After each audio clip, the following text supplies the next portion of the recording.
I didn't learn to read until the age of 9. I have dyslexia, which is a learning difference, not a disability. That made learning how to read one of my life's most significant challenges.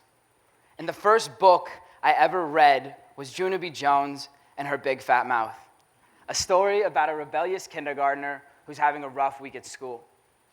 Junie's classmates were making fun of her and giving her a hard time because she wanted to be a janitor when she grew up.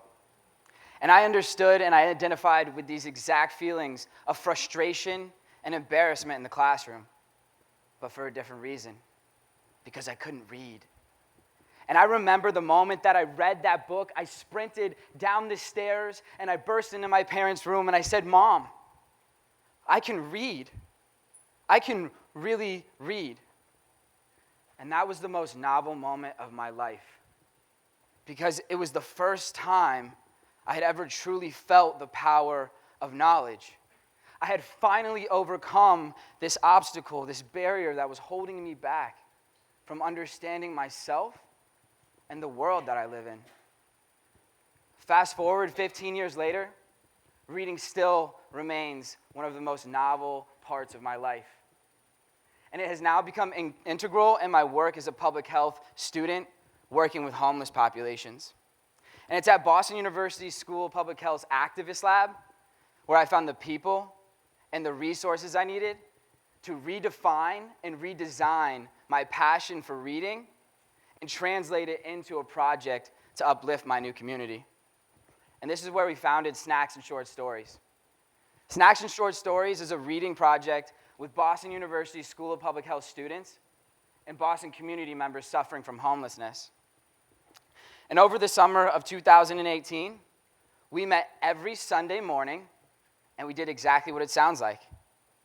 We ate snacks, and we read short stories together. The range of material went from sci-fi to poetry to the New York Times, but the best part about Snacks and Short Stories were all the personal narratives that were said and heard around that table. And the creation to the execution of every single session taught me something new about myself and about the meaning of leadership. And it's through the developmental process of this project that I had to ask myself some really hard questions. Why am I going to do this? Who am I going to do this with? And how will I know if I've achieved an impact? So why do this? Sure, it was going to be great to have a project funded by the school on my resume, but I needed something more. I needed to find meaning in the work that I was doing, because this was an opportunity as a student to finally do something and not just talk about it in the classroom. So I started to reflect, and I started to think about all the things that played into my success with reading and overcoming this challenge that had held me down for so long. And I came up with two fundamental things. First and foremost, my mom.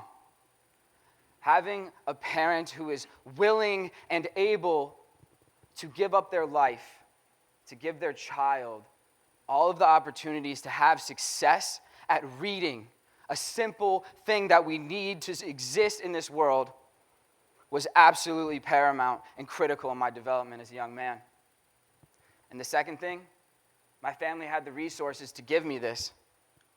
And those two things together, my friends, are called privilege.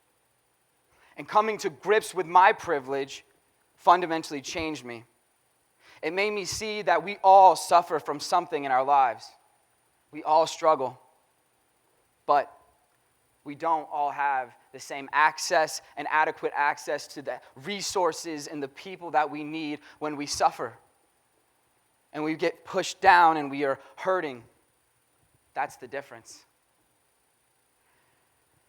And so when I started to think about that, I moved on, and that acknowledgement moved me to my next point. Who am I going to do this with?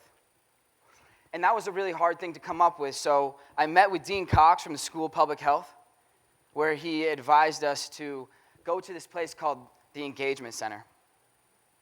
And the Engagement Center is a day shelter for Boston community members suffering from homelessness, where they can wash their clothes, take a shower, brush their teeth, and maybe just hang out in the AC when the summer hot sun is coming down on them. And when I walked into this place, the first thing I saw were people. And then I saw a community.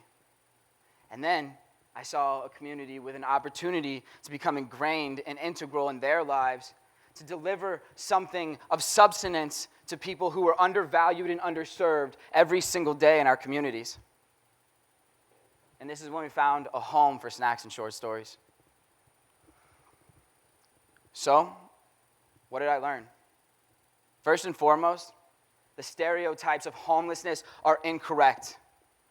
And choosing to be homeless is a myth.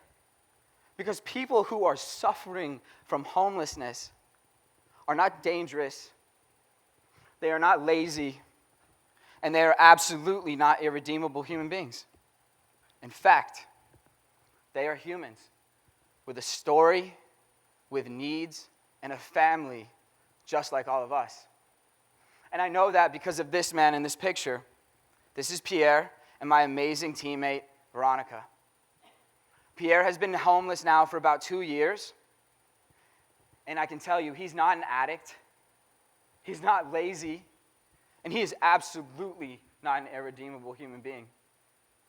In fact, I would categorize him as one of the most brilliant people I've ever met in my life. He's an immigrant to this country.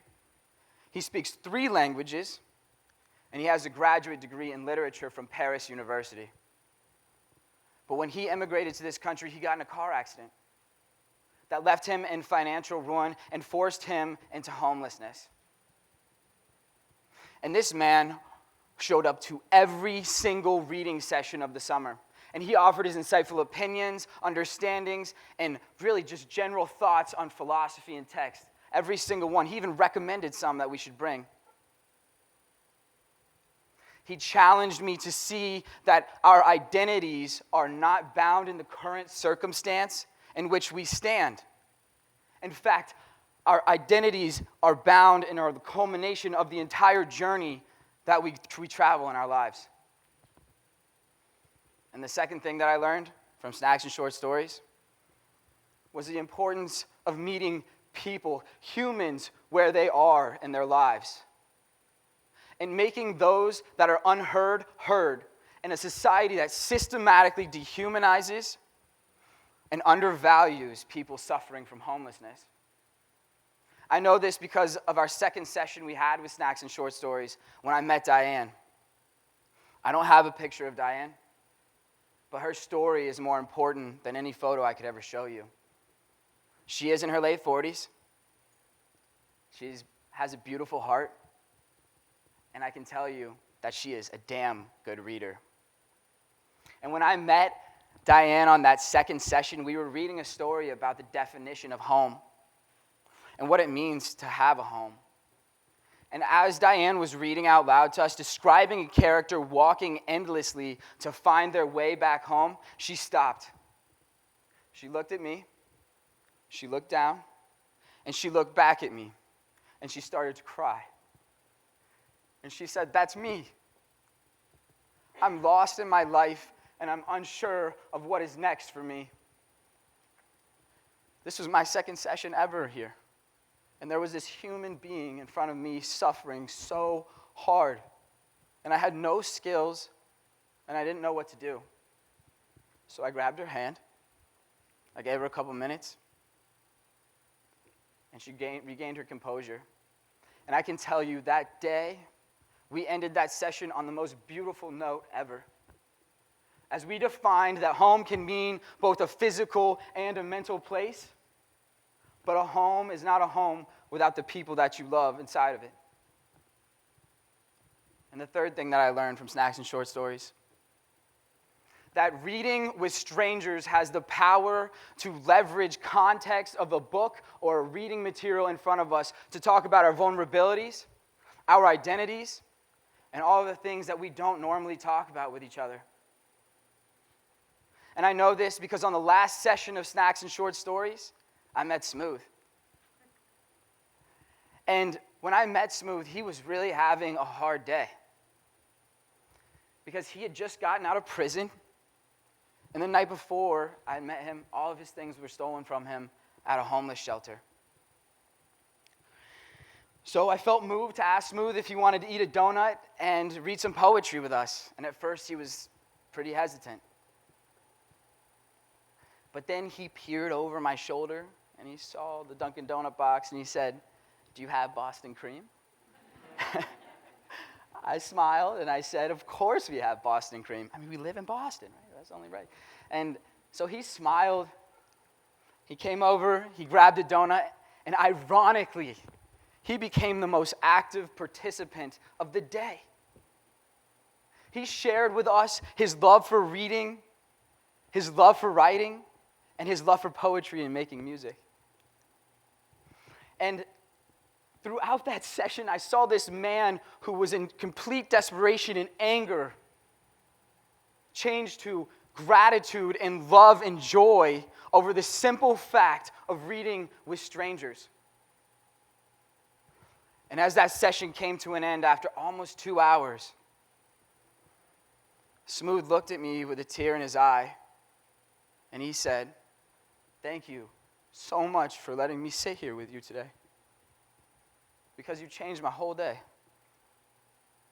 And it was in that moment that I answered my last question, because I came to realize that the impact and the goal of this project was not to save or change the world.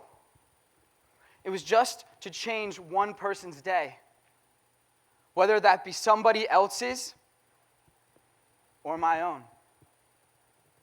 Thank you.